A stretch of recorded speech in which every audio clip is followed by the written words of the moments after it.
Okay, we're in Southall. It's an Indian area of London, and you are a musician, and in fact, you perform at times. So please introduce yourself and show us around the instrument. Yeah, sure. I mean, my name is Manu, and I also run the shop with my father.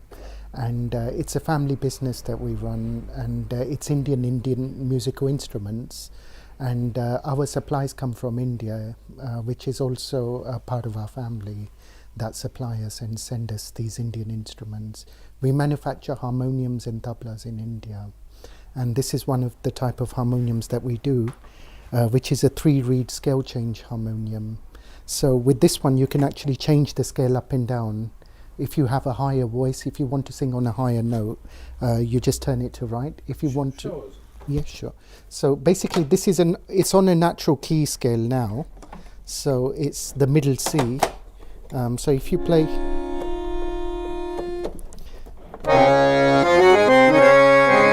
this is the natural one, but if you want to play on a higher note, you just turn it to the right. So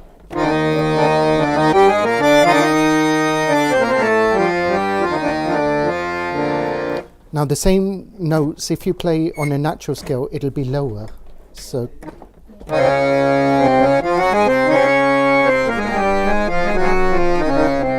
but if you want to take it even lower, you can do that with a scale change. You can take it one note lower. So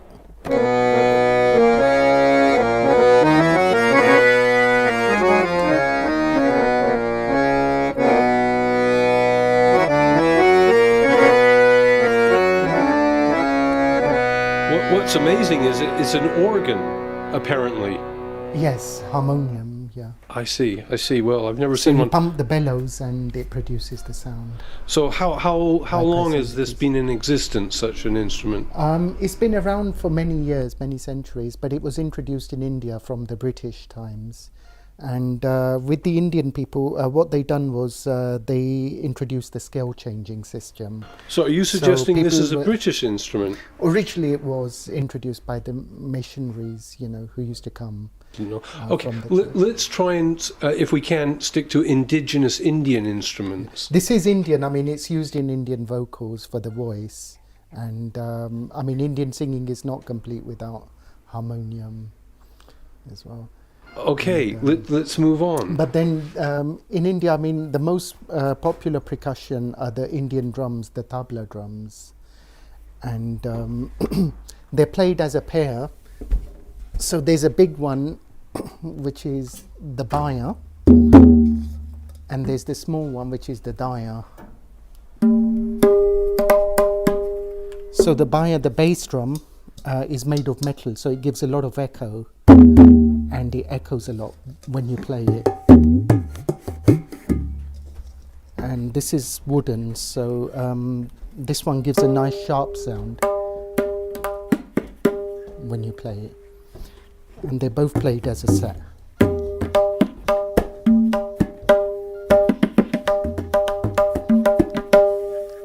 You perform as well, don't you? Yes, occasionally. So please, have we covered everything, or is there more? There's the stringed instrument as well, the sitar as well, which is very popular in the classical field of music.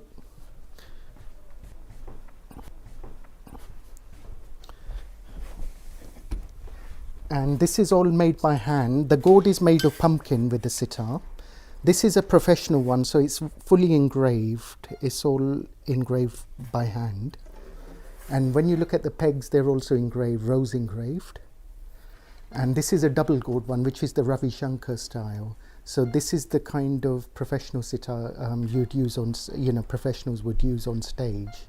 That's used for acoustics, I guess. Yeah, it's to improve the sound, gives a better output of sound as well. It's a bigger size one as well, and it has a nicer sound than the ordinary student sitar,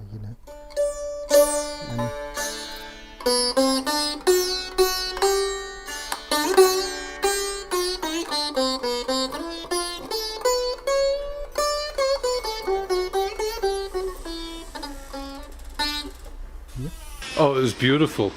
Well, please keep us entertained. Keep showing us more things. So are these all sitars up on the top shelf? These are all sitars. This is a metal fretboard instrument. This is called a sarod, and this one is a wooden fretboard instrument, which is a sarangi, and it's got gut strings, so it has a different sound from the other instruments, and it's played with a bow. And can you say any of these instruments are indigenous to India? That they Yes.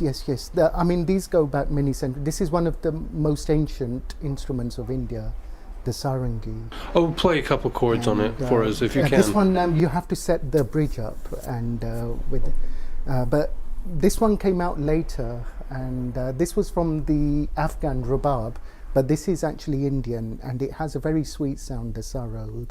You say that was from Afghanistan? Yes, this is a rubab, and this was introduced in India from the rubab, and I see, adapted, so to speak. yes.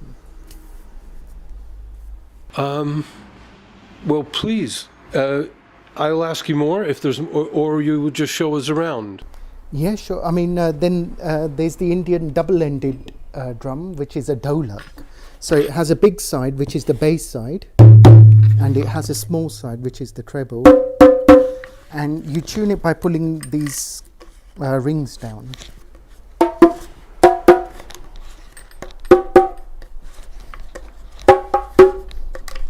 Just pulling these down.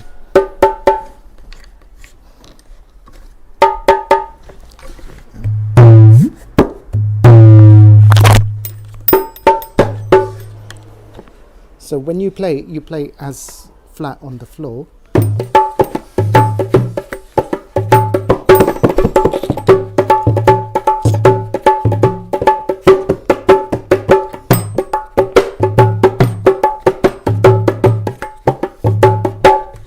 So you were raised as a child playing instruments? Yes, that's right, yeah. In the shop, yeah. Let's see, just a couple words then. Does the Sikh faith in some manner involve itself in what you do? Yes, it does. I mean, with harmoniums and, with music it does spiritually also. Could you give us a few words on any interconnection between the Sikh faith and the music, or in your performance, or? Yeah, sure. Vaheguru Ji Ka Khalsa, Vaheguru Ji Ki Fateh. What is that? Which means God is truth, God is true, So what, you sing that in the performance, is that the case? Or? Yeah, when you start singing, you would say that, yes, yeah. When you start your shabads, your hymns on the harmonium, you would say that. So I came in the other day and you were in a performance that evening. Just tell us what the performance was. Yes, it was a Kathak performance. Two dancers, their sisters, classical dancers, which is a Kathak dance. And I was just playing sitar on the background.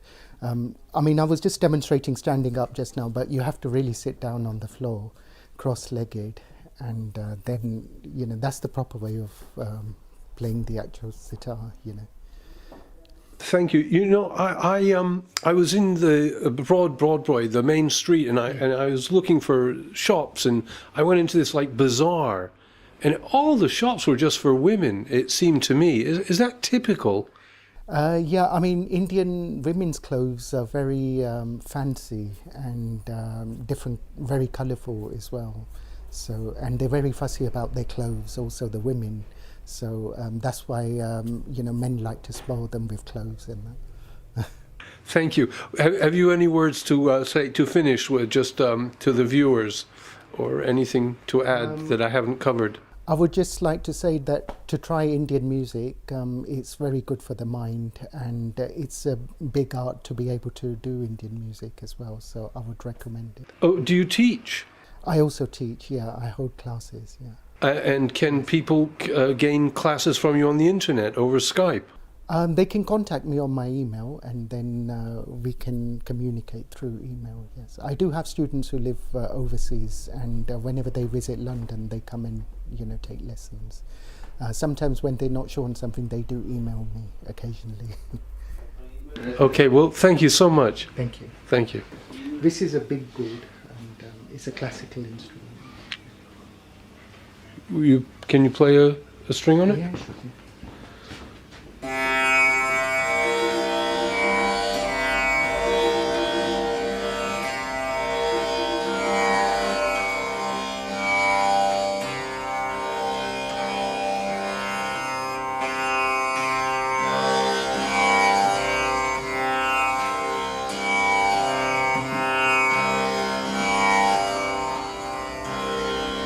In case any of our viewers are a little poorer, what kind of price range can they break in and start with an instrument? I mean, if they want to buy a nice set of drums, around £100 for a set. That comes complete set with accessories.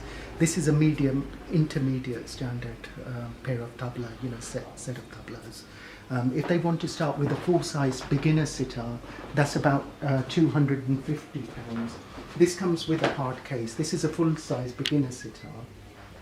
And then with the double-ended drums, they're about £35 for a beginner to start off with.